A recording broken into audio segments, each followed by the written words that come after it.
महर्षि विश्वामित्र द्वारा बालक स्कंद का संस्कार संपन्न करना, बालक स्कंद द्वारा क्रौंच पर्वत का भेदन, इंद्र द्वारा बालक पर वज्रपहार, शाख विशाख आदि का उत्पन्न होना, कार्तिकेय का क्षण मुख होकर 6 कृतिकाओं का दुग्ध पान करना।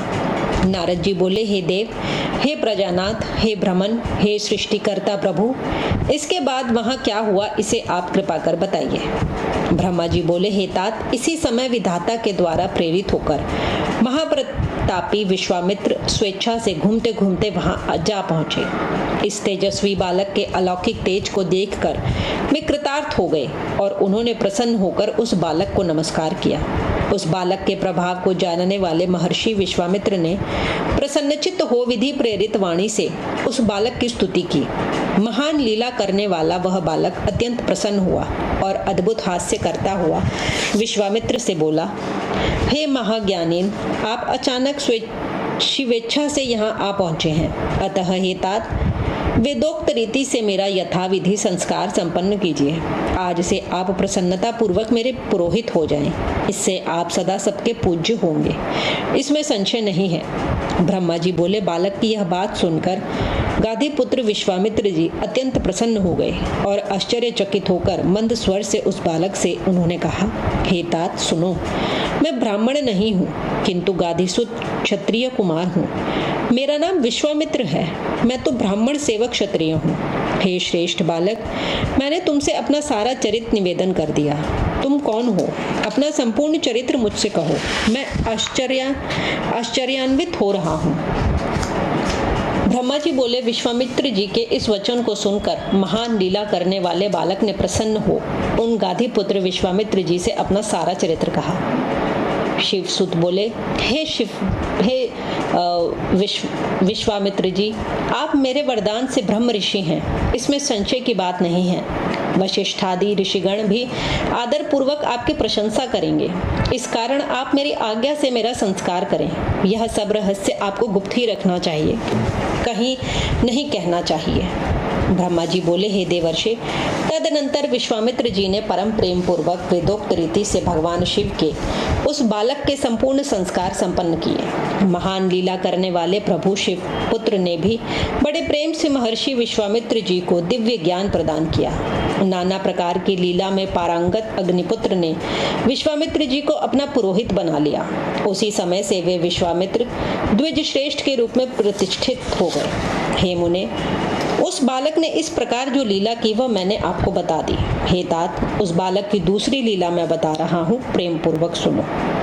उसी समय श्वेत ने उस दिव्य तेज संपन्न परम पावन बालक को देखकर अपना पुत्र मान लिया।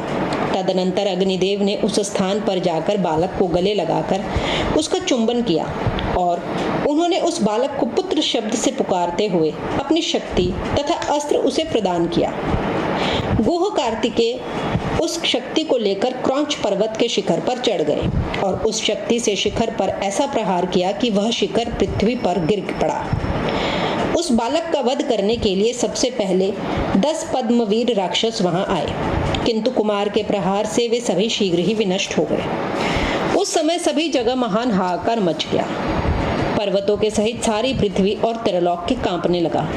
उसी समय देवगणों के साथ देवराज इंद्र वहां आ पहुंचे। इंद्र ने अपने वज्र से कार्तिकेय के दक्षिण पार्श्व में प्रहार किया। वज्र के लगते ही उससे शाख नामक एक महान बलवान पुरुष प्रकट हो गया। पुनः इंद्र ने उनके वाम पार्श्व में शीघ्र ही वज्र से प्रहार किया। उस वज्र के लगते ही उससे एक और विशाख नामक बलवान पुरुष उत्पन्न हो गया। फिर इंद्र ने वज्र से उसके हृदय में प्रहार किया, जिससे उसी के समान बलवान नैगम नामक एक पुरुष प्रकट हो गया। तब स्कंद, शाख, विशाख तथा नैगम, यह चारों महाबल संपन्न महावीर इंद्र को मारने के लिए बड़ी शीघ्रता से दौड़ पड़े। यह देखकर वे इंद्र उनकी शरण में गए। हे मुने, देवगणों के सहित इंद्र उनसे भयभीत हो उठे और वे विस्मित हो उस स्थान से अपने लोक चले गए, किंतु उन्हें भी पराक्रम के रहस्य का ज्ञान नहीं हुआ। हे तात, विविध प्रकार की लीलाओं को करने वाला वह बालक आनंद पूर्वक निर्भय हो वहीं पर स्थित हो गया। उसी समय कृतिका कृतिका नाम वाली 6 स्त्रियां वहां स्नान के लिए आईं और उन्होंने प्रभावशाली उस बालक को देखा। हे मुने, उन सभी कृतिकाओं ने उस बालक को ग्रहण करना चाहा। उसी समय ग्रहण करने की इच्छा से उनमें परस्पर विवाद होने लगा। हे मुने, उनके विवाद का शमन करने के लिए उस बालक ने 6 मुख बना लिए और उन सबका स्तनपान किया, जिससे वे परम प्रसन्न हो उठे।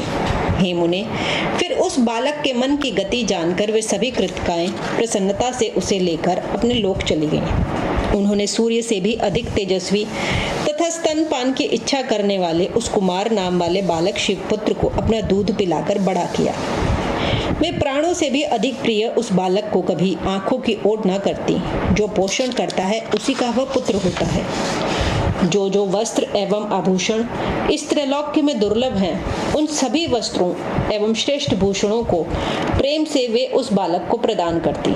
इसी प्रकार वे अत्यंत प्रशंसा के योग्य, दुर्लभ एवं स्वादिष्ट अन्नों को प्रतिदिन खिलाकर उस बालक को पुष्ट करने लगी।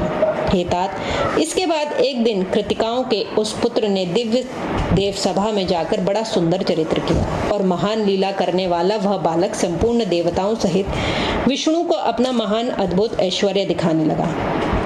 उसकी इस महिमा को देखकर विष्णु सहित अन्य देवगण तथा ऋषि अत्यंत आश्चर्यचकित हो गए और उस बालक से पूछने लगे कि हे बालक, तुम कौन हो? उनकी बात सुनकर उस बालक ने कुछ भी नहीं कहा और वह शीघ्र ही अपने घर चला गया और पूर्ववत गुप्त रूप से रहने लगा। इस प्रकार श्री शिव महापुराण के अंतर्गत द्वितीय रुद्र संहिता के चतुर्थ कुमार खंड में कार्तिकेय की लीला का वर्णन नामक तीसरा अध्याय पूर्ण हुआ।